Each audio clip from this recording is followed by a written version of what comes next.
without further ado, I would like to welcome Amanda Prochaska from Wonder Services. Join me for this podcast. Thanks very much for joining me, Amanda. Thanks for having me. This is exciting. I was saying to you just before we started recording that you're, looking very alert and awake, and with it, bearing in mind it's pretty early and you're in Las Vegas, aren't you? I am in Las Vegas. I've been here actually since 2015. I told somebody that yesterday and they're like, wow, you've been there for a while. And I was like, well, I guess I have been. I haven't been to the States for quite a while, but I was actually in Dallas last week. And I had a fantastic time. Really, really enjoyed it. And I'm sure the thing is the same in Vegas, but I could not believe the level of air conditioning that is possible, even in extremely large buildings like the Dallas Cowboys Stadium. Yes. It's funny because people make fun of me all the time. They're like, you live in Vegas, but you wear like sweaters all the time. And I'm like, yeah, because it's actually chilly inside. When you go inside these buildings, it is, we'll just call it refreshing. I was cold. I was genuinely cold. Yes. I couldn't believe it. But no, I had an excellent trip. But thanks very much for joining me. So we're here to talk about procurement digital transformation. We've got some great topics lined up in the area. Keen to get your views on how the market's progressing, certain things that we're seeing in the market, and what we're kind of looking ahead to. But before we get into that, would you be able to just give a bit of background context on your journey through the procurement world, what you're doing now with Wonder Services as Chief Wonder Officer, which I love. Thank you. Thank you. And kind of how you got there, really, just a bit of a journey. Okay. I'll say that it actually legitimately started with the movie Beauty and the Beast. Oh, here we go. This is my kind of story. So it's a very long story, but I'll try to abbreviate the front end. So I fell in love with that movie as a child and decided to study French. I ended up getting a French scholarship to pay for my school. But then I went into school and I was like, well, I just can't study French. Like, what am I going to do with that? Beautiful language, but I needed something else. And I wanted to go into international business.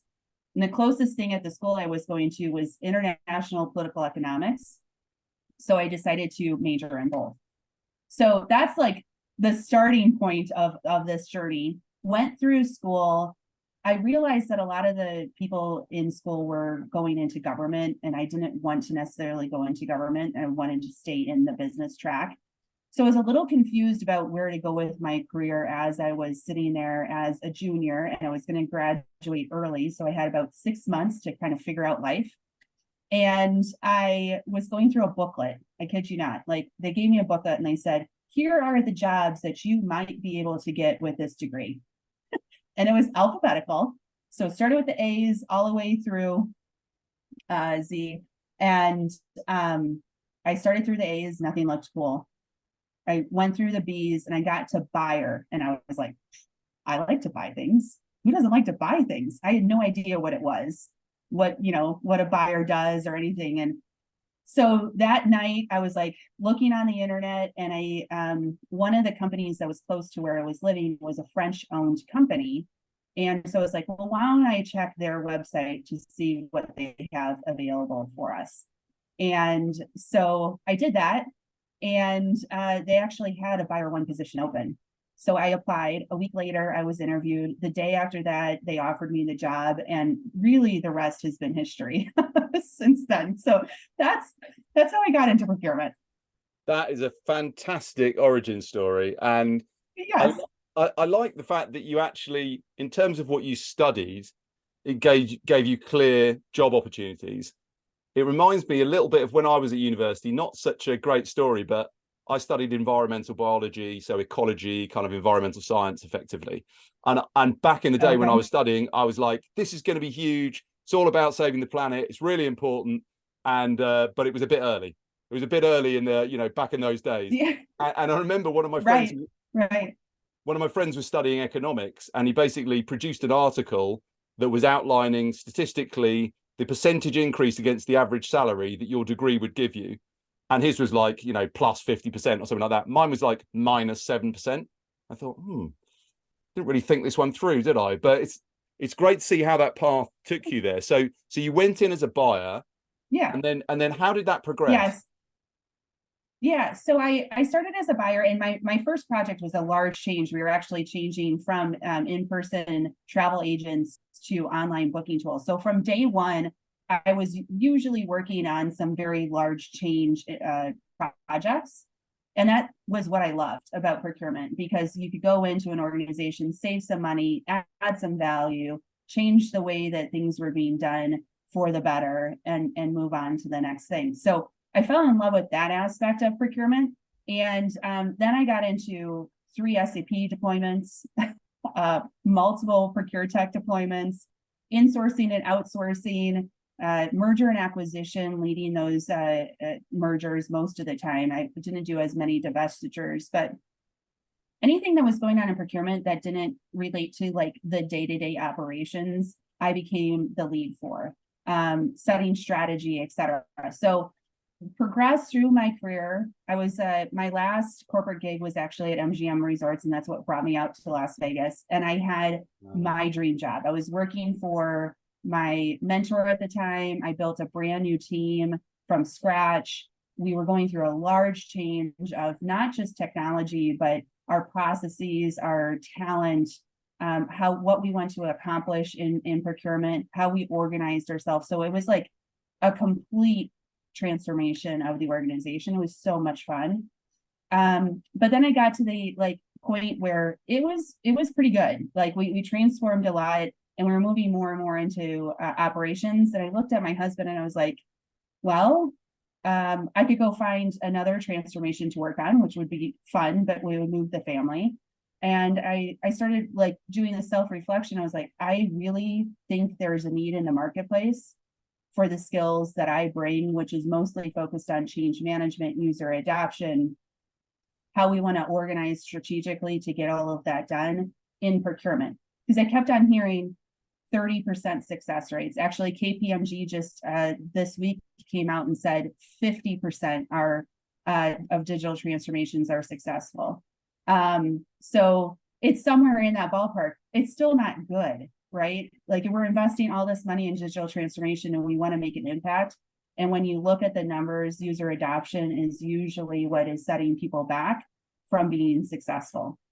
It's not the technologies, it's the adoption of it. So I was like, you know what, I'm going to go after it. We're going to start Wonder Services. It wasn't actually even called Wonder Services at the time, but we're going to start this adventure of helping as many procurement organizations be successful in their digital transformations. And that's what Wonder Services is all about. It's about unlocking digital success for procurement. And so one of the things I want to come on to later are some of the challenges in procurement in general, but obviously the challenges in digital procurement.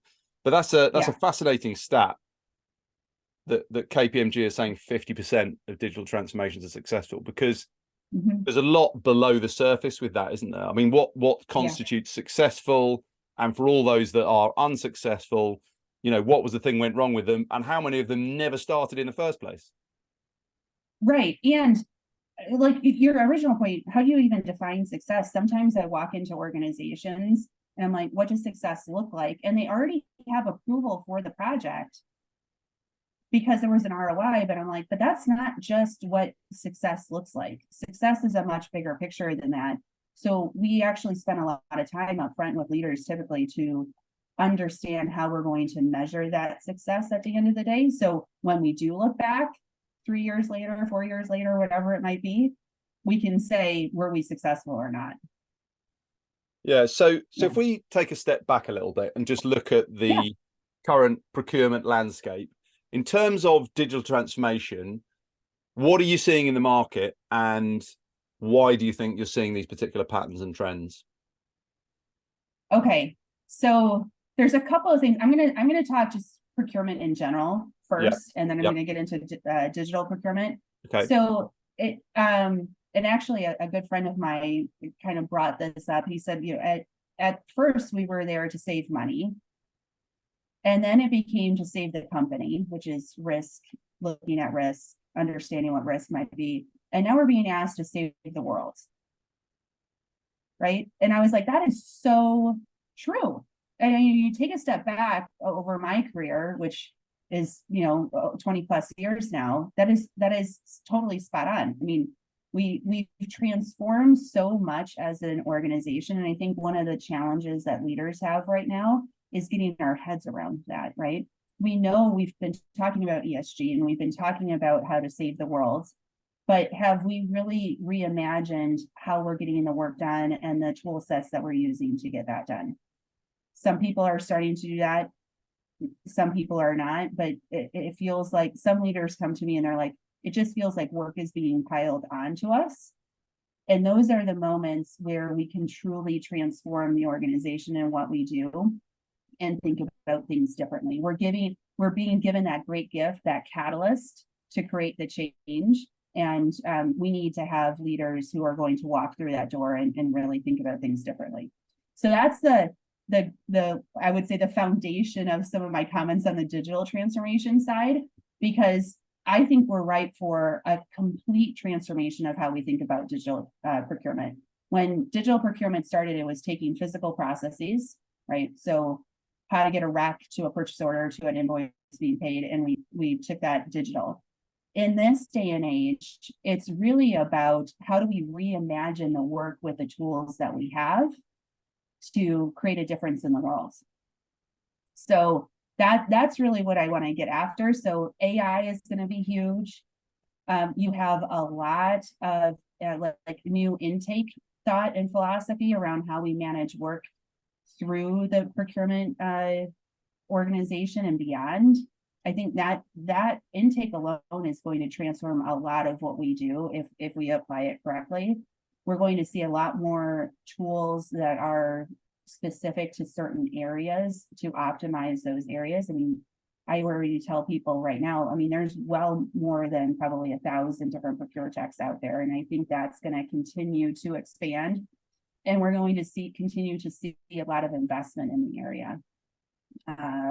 We just had a huge announcement from a procure tech last week or earlier this week, I can't remember, $44 million investment, and they're, still go to market. So that is a huge amount of money going into the procurement space. So I feel like, I think there's going to be a lot of cool stuff happening in the next couple of years in this space. Yeah, I totally agree with you. We're exhibiting at the Digital Procurement World Conference in Amsterdam. Ooh, next week after, I think. Yeah. And you're right, the procure tech sector has grown so rapidly. I think buyers are a bit confused in some ways, and it's a bit of a kind of maze to navigate. And incumbent technologies sometimes don't help the process in terms of what they might have sold in they can do versus what's actually possible or realistic.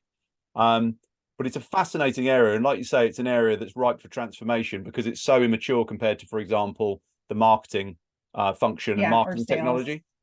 No, it's going to be interesting. What I see that is going to happen, because people have made investments in the end-to-end technologies, but even those end-to-end technologies don't do great in all spaces, right? So we're going to see kind of this hybrid model continue to develop, where they're going to continue to leverage their base end-to-end and then layer on the different point solutions where there's weakness per company, right? Because everyone has a different need in different areas. They might be more services heavy or manufacturing heavy. So it really depends on what the need is. But I think eventually there's going to be a migration off of the core technologies and into a space where you have an interconnected web of different point solutions that meet your needs. Yeah, so I mean, it's not going to happen overnight for sure, but I think there's going to be an evolution there. Yeah, I think you're right, and that's certainly the view that kind of frontline industry commentators like Dr. Eloise Epstein from Kearney, certainly her view and the way she kind of maps out the market. And I think it is a confusing market at the moment. There are a lot of technology players out there. However, that will it will organize itself to a certain degree, in the sense that, these heavily funded startups, or maybe not so heavily funded startups, will either sink or swim. What is it? 4 out of 5 startups don't make it past year 2 or something like that. So I think the market will shake itself out in a similar way to how other markets have evolved.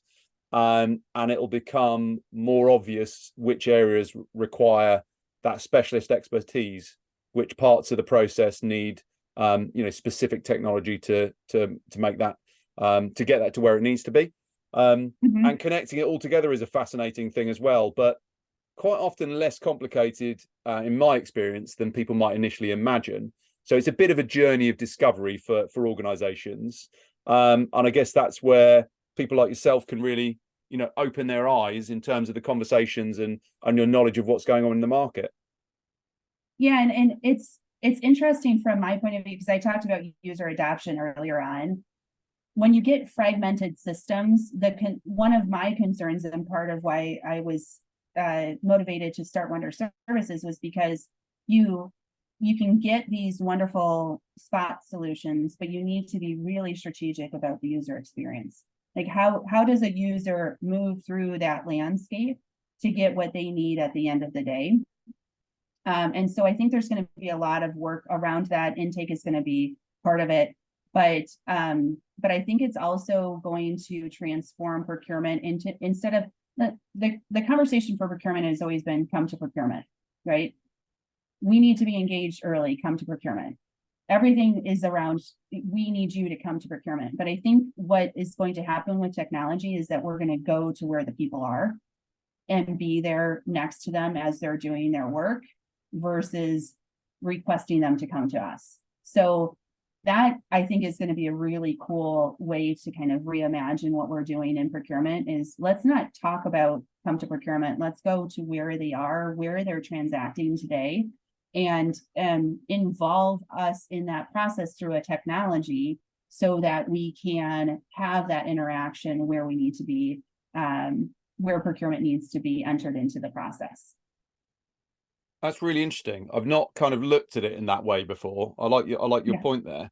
I mean, I was gonna ask you, a follow-on question of in terms of, firstly, we've looked at where you see the market now and the key things that are going on, but the follow-on to that is really what do you see the next steps being? What are the future trends? And I think that's an interesting one, if you see that as being a future pathway. Yes, I do.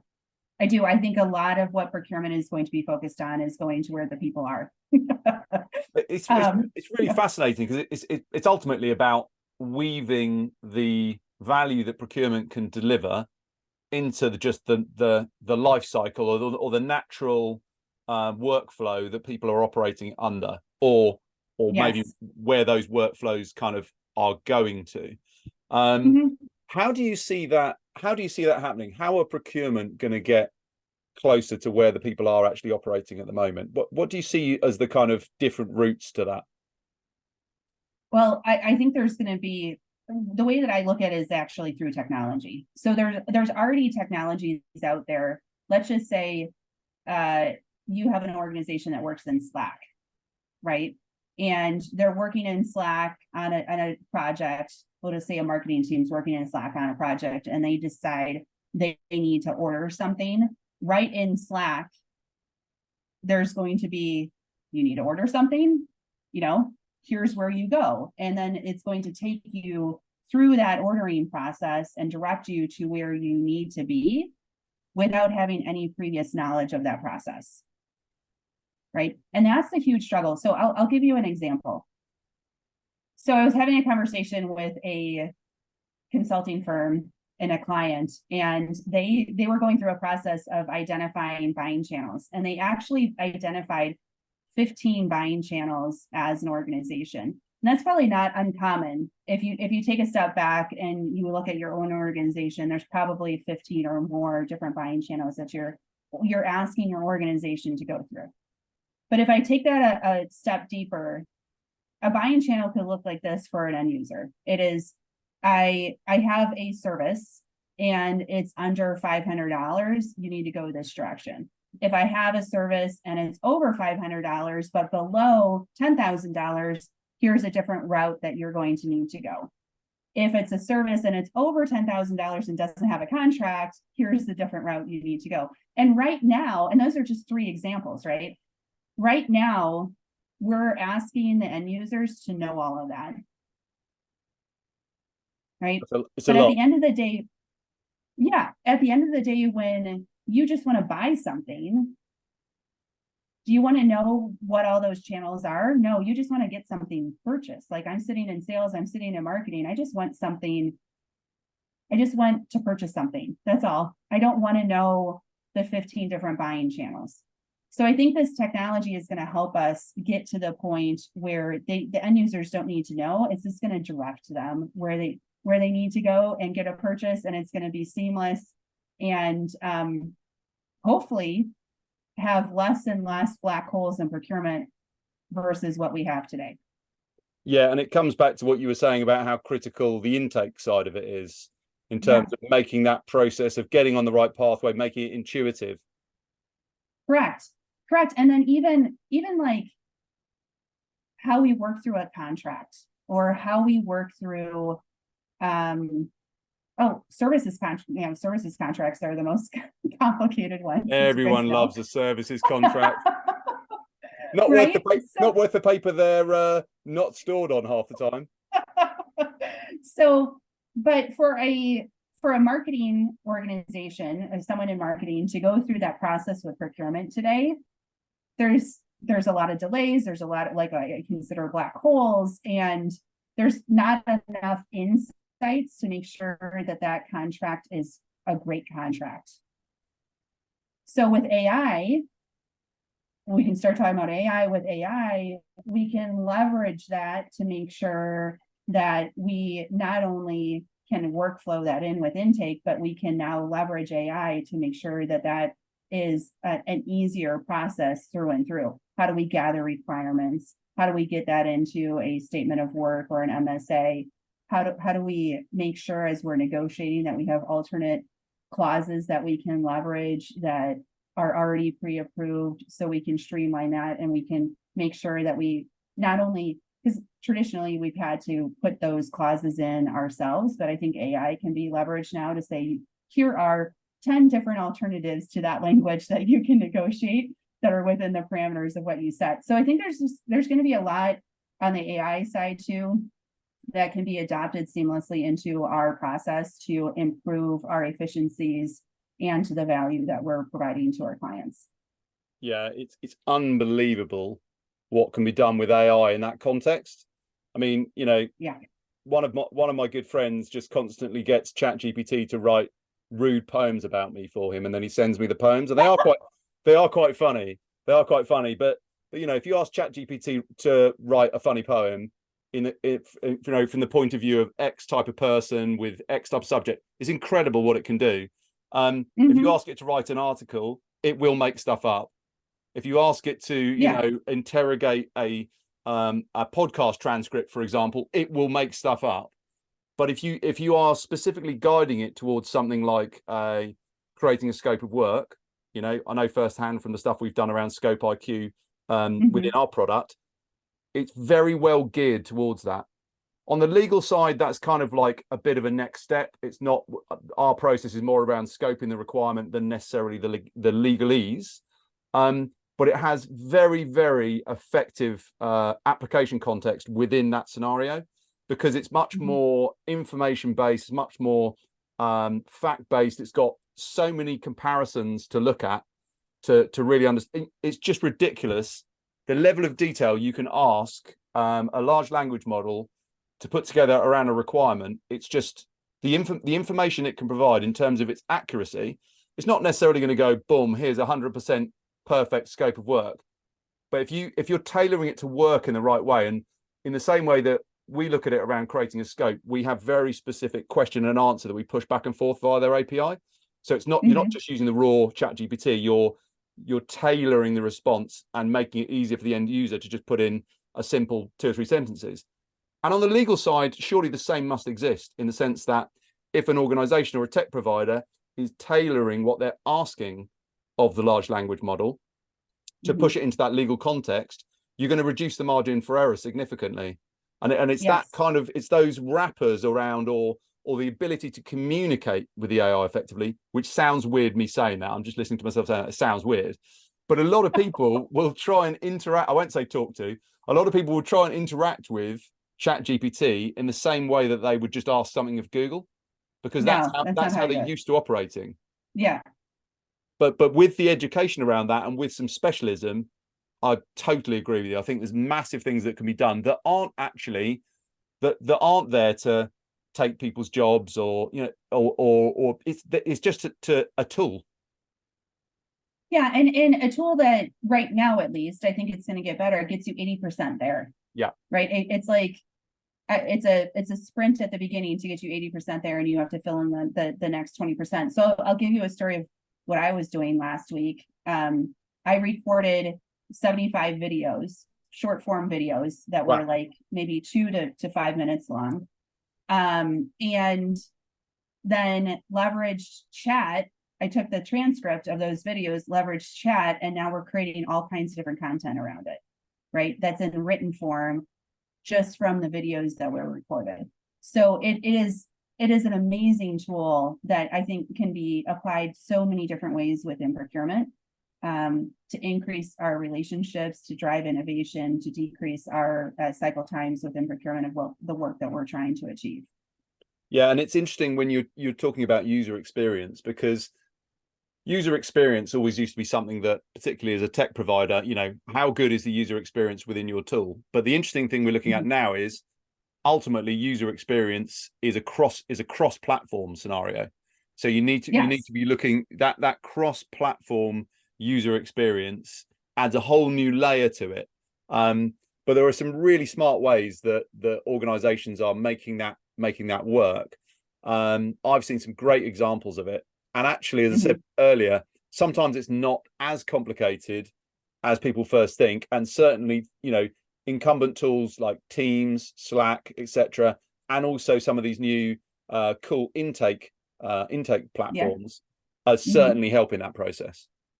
Yeah, I 100% agree on that. And it's a cool time to be in procurement because of all of that. Like I think that, as our scope has changed so dramatically, the tool sets have also come around to support that scope. And now we have to marry the two together to make sure that not only are we achieving a value that is expected of us, but that we're creating the user experience that is expected within organizations, so we can move quickly, we can be agile. If anything, the last several years have taught us that agility is truly important within procurement. So there's, that breakdown of this very rigid process, and more flowing with the business is going to be a key to our success. Yeah, and I think you mentioned earlier about what the kind of core platforms that people have in place at the moment, source to pay, procure to pay, kind of workflows, they have the scope for additional granularity to be added underneath them. So whether they are the master supplier record, but there's some additional supplier criteria being looked at around ESG, for example, on a more gradual level by a specific platform, or whether in services, for example, you're handling your MSA and your contract lifecycle and risk management within a source to pay platform, but if you call off a statement of work, you're going a level below. Or if in the buying of goods and materials, you're punching out in an Amazon type scenario. I think there's a lot of scope to just add in that additional layer, because ultimately it comes back round to the data side of it, which is another area that is massively changing. Yes. No, and I still don't know. This is a big question mark in my mind. When it comes to data is going to be the connector of all of these systems, right? It's what's going to feed the engine of this platform working.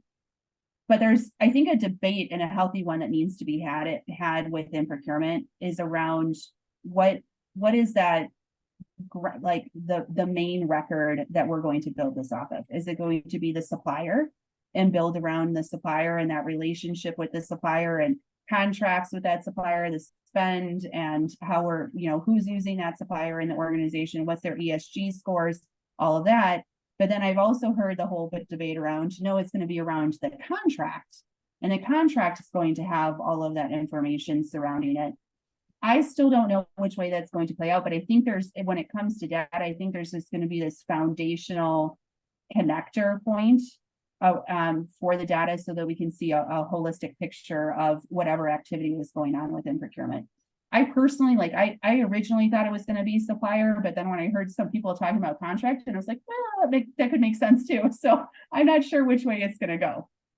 It's a really, really interesting point. It's got my mind whirring. In the stuff that we've done around supply performance, I'd say it's kind of both.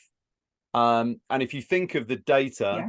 so you've got the data that is associated with that supplier, but that supplier's data is always going to be associated with the contracts they've been engaged in to deliver materials, goods, or services, whatever it might be. So I almost see the data as like this kind of cloud of information that is relevant to the supplier, but the performance is related to their delivery against the contracts. So it feels like it's potentially like a crossover area. And I think the way that data is handled more now is in this type of scenario where it is a cloud of data and insights are pulled and manipulated in different ways. But ultimately, what it comes down to is capturing the data, which in some cases can be extremely difficult, where processes kind of dip offline, or, for example, contracts are not stored digitally. I mean, some organizations would regard the digital storage of a contract being a scanned PDF sitting in a file. Okay, it might be in a PDF. That doesn't mean it's digital. So that is it. I feel like with some companies, and I'd be interested to know what you see in this area, it feels like there's a long way to go. Even if they've got top level systems in place, their data can still be quite scarce. Yeah, and it has been it's been a challenge since I started in procurement. I remember going to a conference, my gosh, it was probably around 2014, and they were talking about how, because we don't have good data, we can't digitally transform because we don't have that layer of foundation to build off of. And I got so frustrated about that conversation and the seat at the table conversation during that conference that's what actually launched me into LinkedIn and writing blogs and doing all of this work, because I was like, oh, we gotta get off this. Like, we gotta figure it out. Either we're asking the wrong question, or we just like the answer to the questions that we've been asking for the last 20 years. And so when it comes to data, I think it's I think we have enough data where we can do what we need to do today, right? However, there's going to be a very large shift in our thought process around how we connect all of the dots. And I think that that cloud concept is interesting. But like, if I were to walk into an organization today and just randomly pick a supplier out of a pot, right? Here's a vendor number that you have in your organization. Tell me everything that you know about that supplier with just looking at data today. Like, are we connecting to that supplier record the contracts, their scores, their risk scores? Can we quickly pull up their spend? Can we look at who's using that supplier and how often? Like, I think that's going to be, we have all of those elements for the most part. There's some organizations that don't, like you mentioned on the contracts, which I'll get to in a little second. But I think we need to start thinking about connecting the dots. And then once we understand what that landscape you want to create looks like, we can start filling in the holes of where we do have holes in that landscape. Does that make sense? It does. Okay. In my head, it kind of feels like what you need to be able to do is grab a supplier, and when you pull that supplier closer to have a look at them, it drags all of the data points that are connected to that organization, exactly as you say, the top level data points around that organization, and then the data points around what they've been doing for you and with you. And I think the connecting the dots thing is interesting, particularly as at the moment there are more dots being added. Yes. So it's quite a fluid process, isn't it?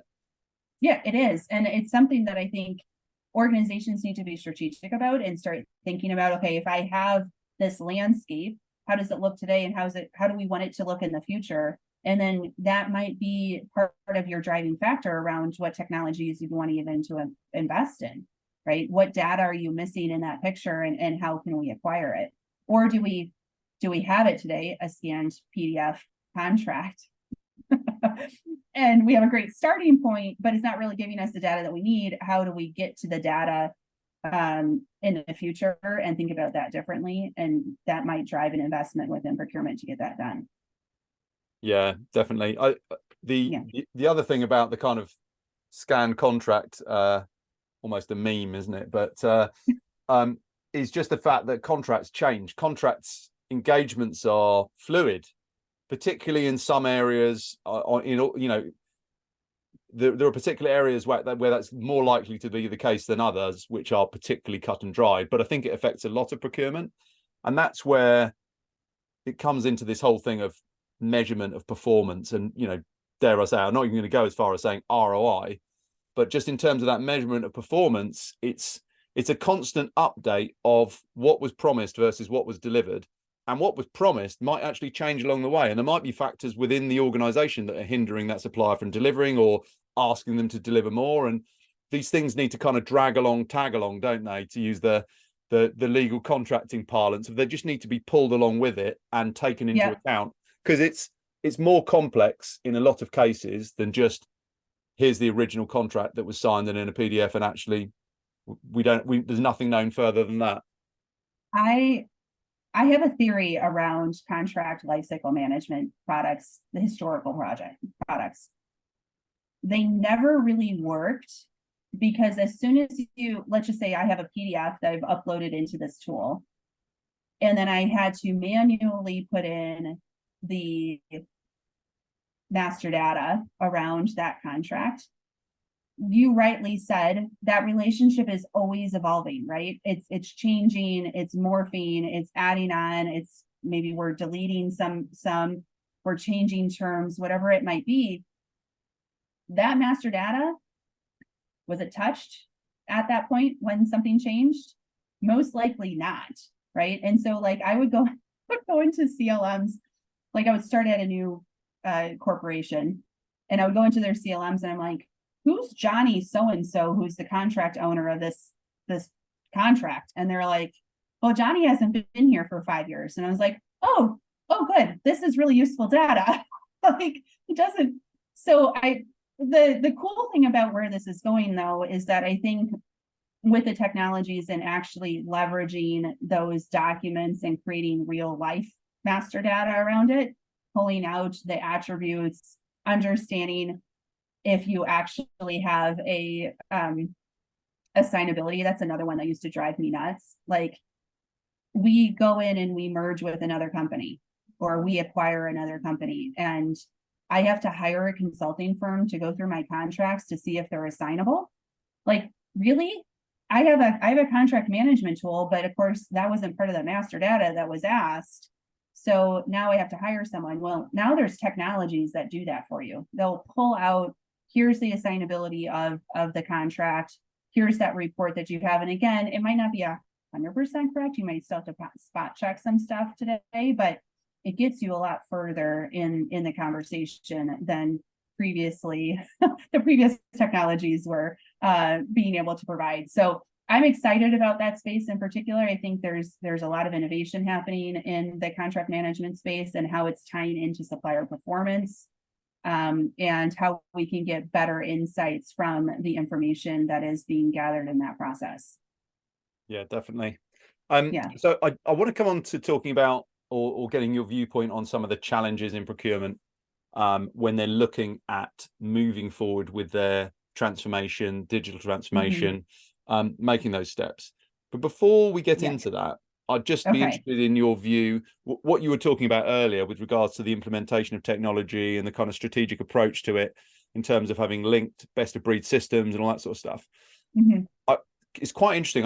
I always find it fascinating understanding people's viewpoint on the kind of process versus technology kind of conversation, in the sense that some companies will try and take technology and just basically bend it to fit a bad process. And some companies will do a digital transformation where it's just all about the technology. What's your view on the kind of balance there? Okay, so I actually just posted about this a couple weeks ago. Like, should we be looking for technologies that can meet our process needs, or should we be looking at a technology where, like, the old moniker is you're going to adopt best in class processes to meet the needs of this particular technology, right? So what is that? I actually got like a 50-50 split on the comments around that, by the way.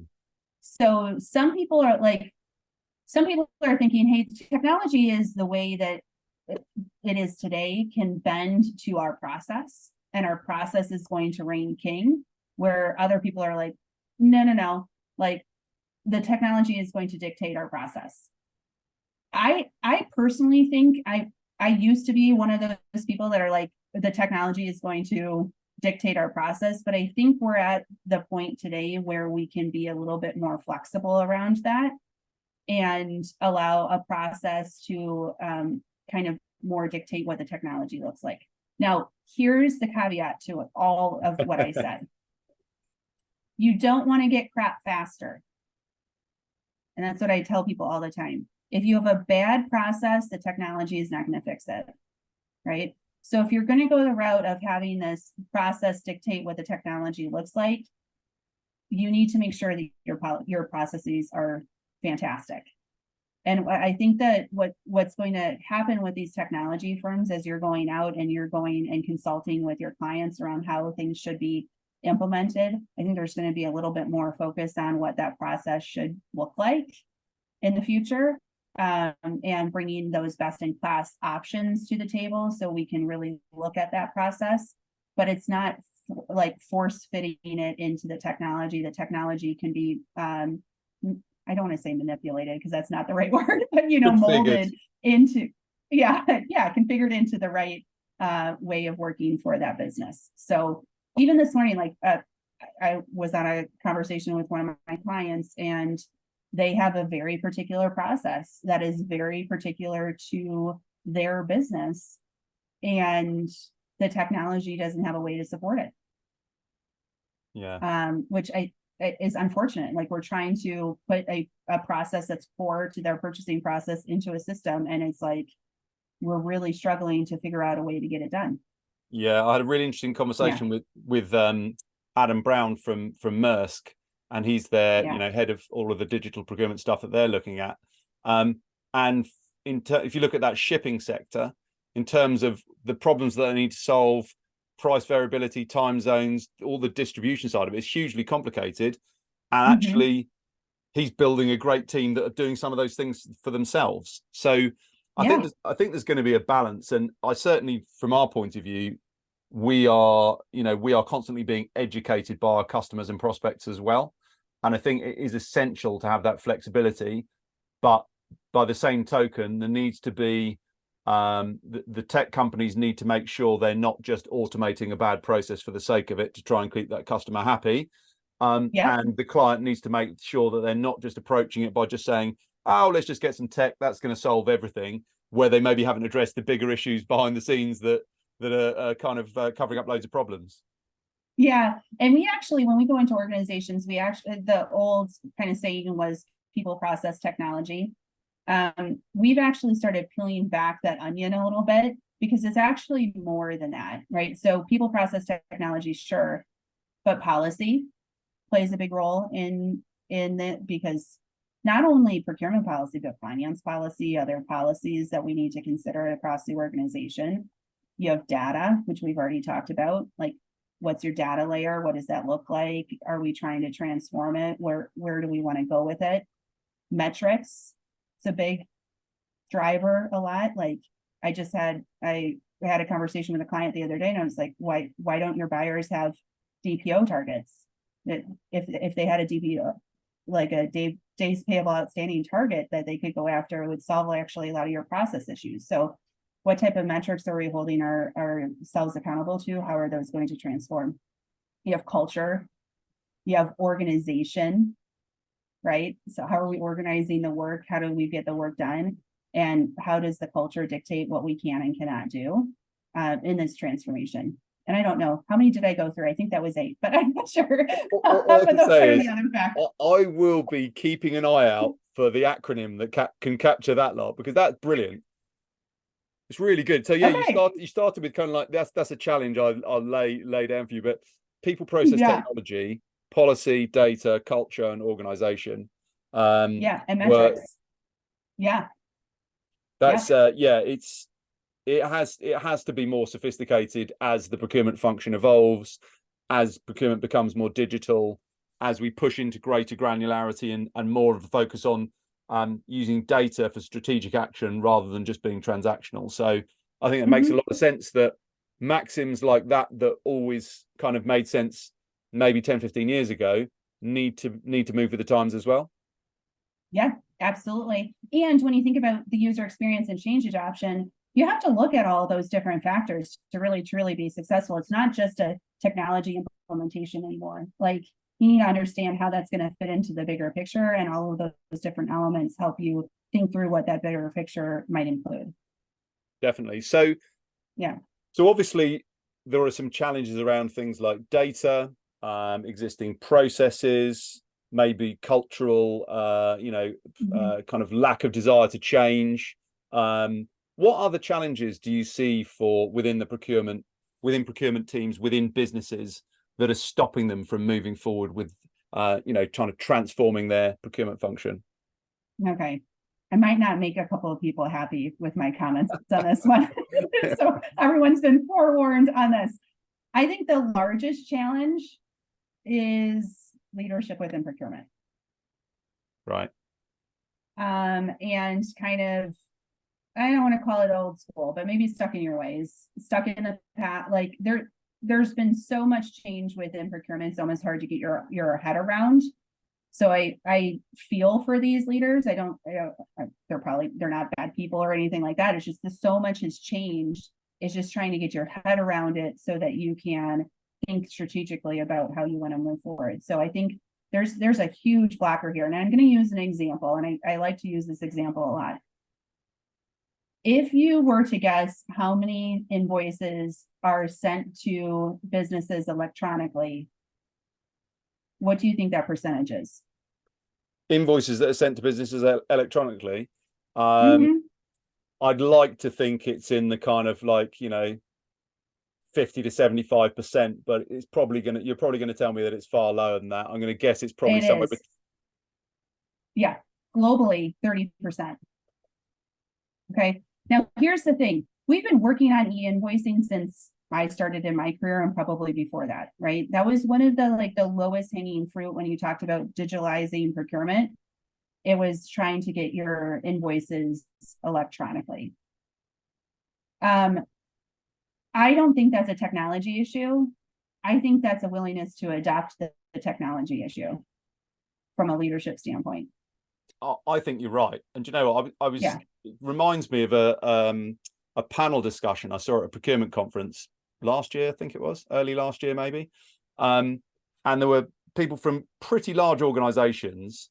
And there was one person in particular who was talking about the importance of this transformation. And it amazed me that some of these other senior leaders were kind of saying, well, it's not all it's cracked up to be. There's the good old stuff that we always should have done and need to stick to. And one of the things that really jumped out to me was, how on earth, if you're one of those procurement organizations that's stuck in the past, how on earth are you going to recruit good people? Because they're going to come in and go, okay, so I'm a young person who's used to using tech in everything that I do in my life. And you're coming in here and you're asking me to work with these archaic processes. Good luck retaining those people. No, yeah. Well, so I'll give you an actual story about that. That was one of the driving factors of the transformation that we did at MGM, because we were actually using an AS400 green screen to purchase items. Wow. Okay. Yeah. So you get a new college grad that we spent so much time and effort. I mean, we had wonderful programs developing relationships with universities and getting the top talent to come into the organization. And then we would turn around and sit them down and say, you need to learn all these codes to do what you need to do. All these transaction codes and all this stuff. And they're like, well, I've never seen a green screen before. And they would be completely confused and frustrated. And so that was a challenge. We would bring all these wonderful people in and then give them a technology that just didn't meet the needs. So that was a huge driving force behind the change that we did at MGM. So anyway, it was pretty funny. I remember just sitting there looking at these kids like they were going to have no idea what to do. I didn't even know what to do. Yeah. So anyway, I think that's a large challenge. Things are changing so quickly for the leaders to get their heads around. how do we want to reimagine procurement and do this effectively and truly buy into that the technology is an enabler of their success, and to be open to those new ideas, because there's so many new ideas out there, and procure tech is just vastly complicated now because there's all kinds of different options out there. But to be open to the possibilities and explore, there will be a solution out there that can solve for a problem that a procurement leader is having today. So 100%. That's number one. The other problem that I see is that procurement is still, and I don't know if it's because of a lack of technology investment previously or the increase of work level, but everyone that I talk to within procurement is overwhelmed today. Like I haven't met a procurement person that's not overwhelmed in a very long time. And when you're getting into that overwhelmed state, do you have time to think? Do you have time to strategize? Or are you just reacting to the day-to-day that's coming in like fire every single day? And so I think there's a large, it's not a distraction, but it's hard to be focused on what the future looks like because the day-to-day is just so overwhelming for procurement professionals. And I don't see that slowing down. I mean, the risk alone, supply chain worries, inflation worries, geopolitical issues going on across the globe, climate and all of that firing in. I mean, I don't see this slowing down.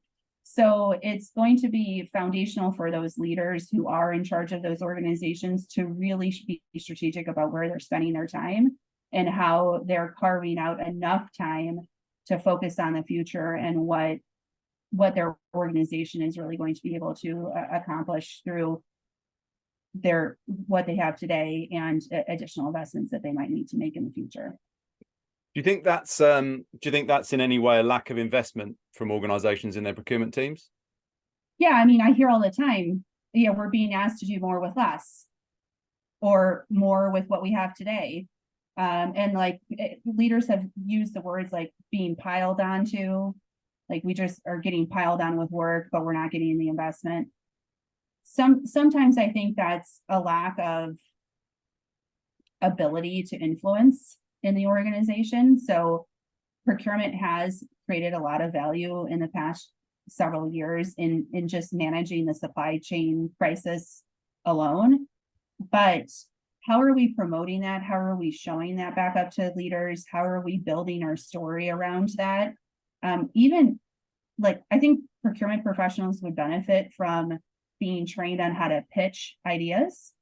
Because I know, just speaking from experience from being a procurement professional and then going into sales, my eyes were completely opened around how much skill I was lacking in procurement versus the skills that I could have. So it's my personal journey, but I think a lot of procurement leaders are probably in that same boat. Like we're in procurement because we're not marketers. We're in procurement because we're not salespeople. But I think procurement would benefit a lot from learning those skills so that we can promote our organizations and get the investments that we need. Yeah, because otherwise it's a bit of a chicken and egg scenario, isn't it? I mean, if a procurement function is highly digital and has a huge amount of data at their command, then that suddenly gives them a lot of power. You know, the CFO, the C-suite in general are going to be very interested in what that data is telling the organization and how they can use it to mitigate risks, reduce costs, increase value and all this sort of stuff. So getting to the point of being able to bring those insights to bear, it's a point that people have got to get to. The change makers within procurement teams, like you say, they need to be able to put that pitch together to get somebody to take the risk on them. Yeah. So what you just said is exactly right. So I tell leaders all the time, it's not about you, it's about them. So when you go into a CFO's office, they're going to want to hear what you just said. What they're not going to want to hear is, I need a spend analytics tool. Yeah. Right? It's a completely different story. And what really, at the end of the day, what does spend analytics get you? I would argue that that's a very limited view of what you need a view on. But what you just talked about was the value to the company, the insights that you could drive. You could even commercialize that. at a certain extent, if there's a way in the marketplace to leverage that data to offer a new line of business in your organization. I mean, the possibilities are really awesome if you think about it, of where you could go with that. But that's selling to a CFO about the business impact versus trying to talk about what we need in procurement. Yeah, and it kind of, I mean, in terms of problem solving approaches, are there any other particular areas that you see as like major parts of that? Because it sort of, sorry to interrupt, I was just going to say, it kind of leads on to one of the last question I had for you, which was around recognizing value in procurement and how to measure that. It's quite a significant topic. But just before we move on to that, in terms of other problem solving approaches, are there any other particular kind of key areas that you see as important? I think I'm trying to think if there's any other ones. We already talked about going closer to the customer. I think there's going to be a real need and a shift within procurement organizations, and it's a problem today is that we're not as customer centric as we could be, as in with your stakeholders. So really embedding the organizations into the work that's being done day to day. We talked about that from a technology standpoint, but I think there's also a need and a barrier to success, really, of being very inwardly focused versus being focused on the business and how we can help our customers and our stakeholders be successful at the end of the day. So I think that's a shift in mindset that has held us back in procurement in the past. Technology might help us break through that. We'll see how that goes, but I think that has been another one that I would bring up. But outside of those, I'm not thinking of anything else that I've heard from clients or in my recent engagements with procurement organizations. Well,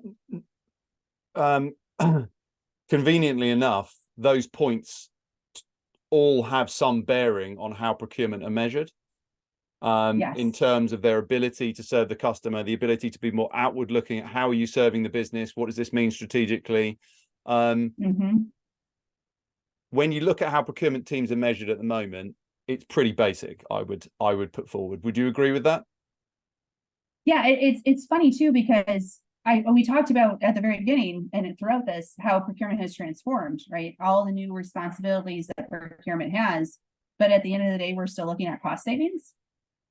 Like, and I know some people have like supplier diversity spend targets and stuff like that, but if you ask people in procurement what you're measured on, the first thing that they say is cost savings for the most part. Well, particularly when the economic conditions are difficult as well. It's suddenly there's other things that might be priorities and they suddenly get deprioritized. Yeah. So I think and people will say we're never going to get away from cost savings because it's what we're here to ultimately the baseline of what we do. But I think there's even a way to think about cost savings differently. And my experience at MGM kind of opened my eyes to this. And we actually started in certain categories measuring gross margin improvement, right? So if you just look at that, what goes into gross margin? You can increase your revenue, you can decrease your costs, and your margin looks much better, right? And one of the categories was wine. Okay, so wine, nobody wants a cheap bottle of wine, right? So cost savings around wine is not what the customer wants. It's not what we're going to make money off of. So we actually looked at how do we buy a better bottle of wine and price it more effectively so we get a better gross margin. So it totally shifts the conversation. Yeah, does that make sense? It totally shifts the conversation into more of a grown-up business conversation rather than just a face value computer says no type of thing. And I think I find it quite interesting looking at cost savings, because even if you just break that down, you know, you've got the kind of hard cost savings that are this was the budget, this was the contracted price, or this was how much it cost last time, this is how much it cost this time, or this is how much I was quoted and this is how much we contracted for. Which of course have their value if they're measured correctly. But procurement, so say for example there's a sourcing event, procurement add their value, if the organization is sophisticated enough for procurement to be able to add value around that sourcing event to create a saving against, for example, budget versus contracted. So great, that procurement person has created X amount of savings that goes towards their target. Yeah, but you get a gold star. You get a gold star. But then post-contract, depending on what happens post-contract, which oftentimes, if you look at areas like services, for example, often that's not measured very effectively. So if post-contract, that agreement is going completely off track, there's a massive overrun, there's a big extensions on it, you know, it just continues on and on and on, or it just spirals out of control. How much are procurement worried about that? And how much are procurement measured on that? And there's kind of a question of like, how much should it be their problem? But it's still part of that life cycle, because you've contracted with a supplier to deliver something for a certain cost, and maybe they haven't, or maybe they've just there was a bit of a poetic license with how much the costs were quoted and contracted, and it just gave them scope to have massive cost overruns that the business had to bear. But actually, it's still looking like, you know, a cost saving at the front end. So there's those parts of it are far more nuanced. Yes. Okay. So, gosh, I have all kinds of thoughts around that. So a couple of thoughts is, I think the way that procurement is going, and more likely a lot of our metrics will be around third-party management, right? Because we're being asked not only to look at the cost savings up front, but the risks that are associated with that relationship, and how the supplier is performing, and the ESG scores, and right? So I think it's going to be kind of the shift to more management of that back end relationship. However, today there is a healthy struggle between that upfront and then letting it go, and it's now owned by the business, right? There's that, and I think it comes down to what we're incentivizing our teams to do. Because if we're incentivizing our teams just to do that upfront contract negotiation and the theoretical budget versus cost, and we say that's towards their goal and there's nothing else, they're not going to concentrate on the back end. Right. Now, I've tried in previous lives to track actual cost savings in the indirect space. It is not very straightforward. Right. And so there needs to be a change there to understand what the bigger picture is of that relationship, and understand what those other metrics might be around performance of the contract, adherence to original budget, original project timelines, etc., and gathering that information to create that more well-rounded perspective of how we are measuring the success of a procurement manager, director, etc. So, but until that changes, people are incentivized by what they're measured on. And do you think when you talk about procurement kind of dipping out of the process at a certain point and handing it over to the business, do you think that sometimes within businesses there's a collective sigh of relief where the buyer is thinking, great, that's procurement out of my hair, I can just get on with it now? Yeah.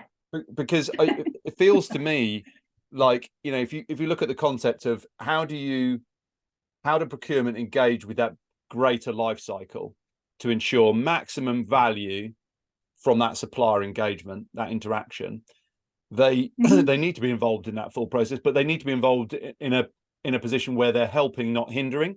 They're not the police. They're not in the way. They're helping the buyer, the stakeholder, work towards the overall business goal of the organization. I feel like it ties back. Right? It ties back really, really nicely to what you were saying about getting closer to where the person is doing business. And truly understanding what the business is trying to achieve. I give this example a lot. You walk into a marketing organization and you start talking about cost savings, they're not going to want to hear it. Like most marketing organizations don't want to hear that to begin with. So it's before we start touting about what we can do, let's learn from the customers and try to understand what they're trying to achieve, and then help them achieve it.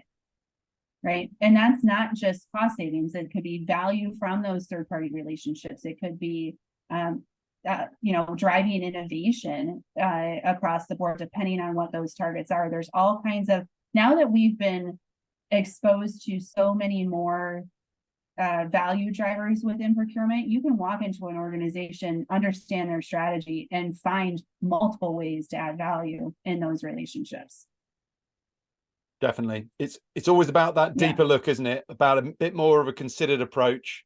But obviously, if you can take best practice and you're continuously building on the approach that you take, for example, when you're going into new customers, there's a wealth of information that you're bringing with you. And I think the more that people can have these types of conversations, I just think it's great to just get the information out there and get the conversation going, because a lot of people have these questions in their heads, and maybe they're kind of in their current mode within their current organization. They can feel a little bit stuck in terms of, well, what are other people doing, and what are the opportunities to change? Yeah, absolutely. I'm going to circle back really quickly to the comment you made about service providers. And this is just something that for procurement professionals who are listening today to keep in mind. When recessions start to be talked about, or if they're occurring, a major strategy that consulting firms do is that they will undercut their price, knowing that as they move forward with the implementation, let's just say they win it, that change orders are going to ensue. It is as I went into the consulting world, I learned so much about what companies were doing, and it's like it's just a known fact in consulting that that's the strategy that the large consulting firms deploy, is that they'll cut down their cost in hopes of change orders later on to make up that difference. So procurement organizations are like, yay, we got a great cost reduction on this consulting firm versus budget. But the play isn't that upfront contract, it's the change orders on the back end that is, a relationship with the business. If procurement's not involved in that, it's, out the door, right? You can say you save money all day long, but the strategy is totally opposite of that. 100% agree. And it's like that comparison of rate card of consultancy A versus consultancy B. How long is it going to take? And in some projects it is very difficult to work towards very clear deliverables, but you can iterate exactly in the way you would with a sprint in an agile process, for example. The most important thing is that those agreements are being constantly updated as these iterations occur, because what's promised versus what's delivered can change over time, and that can be totally legitimate in the sense that the company might not really know what they're asking for to start with, and they work it out as they go along, and they need their supplier to be able to facilitate that process. Or there might be reasons that the project has been delayed within the organization, but it's the organization's fault, not the supplier's fault. So absolutely, it's all about that's the only way you can get to understanding value, and it's the only way you can get to understanding true supplier performance. So I think it's a really exciting opportunity for organizations to look at, along with all the other cool stuff that they can do to make their procurement function more effective, and therefore add greater value to the business, and therefore be held in greater esteem and seen as more valuable and more powerful within that organization, and therefore hopefully get more investment. And that will allow greater maturity of the function, in the same way that we've seen in other functions that have been around longer and certainly been through that digital transformation maybe a few years ago. Yeah, you hit it on. I mean, I don't know how I could say it any better. You hit it on that. Excellent. Well, listen, thank you so much. I really appreciate you taking the time to have a chat. I've really enjoyed that conversation. I'll be keeping an eye on your content. When and how is your video content going to come out? Oh, so it's going to come out over social media. So follow me on LinkedIn. So that's going to happen. I'm also now on X, which is a new venture for me. So there's going to be more content out there. But if anyone wants to follow me on LinkedIn, that's where most of my content is dispersed, used, and hopefully of value to the organizations. Yeah. Brilliant. Excellent. Well, listen, thank you so much, Amanda. I really appreciate it. Have a good rest of the day, and hopefully we'll catch up again soon. Yeah, likewise. Thank you for inviting me. This was a pleasure. Oh, my pleasure. Thank you. Yeah.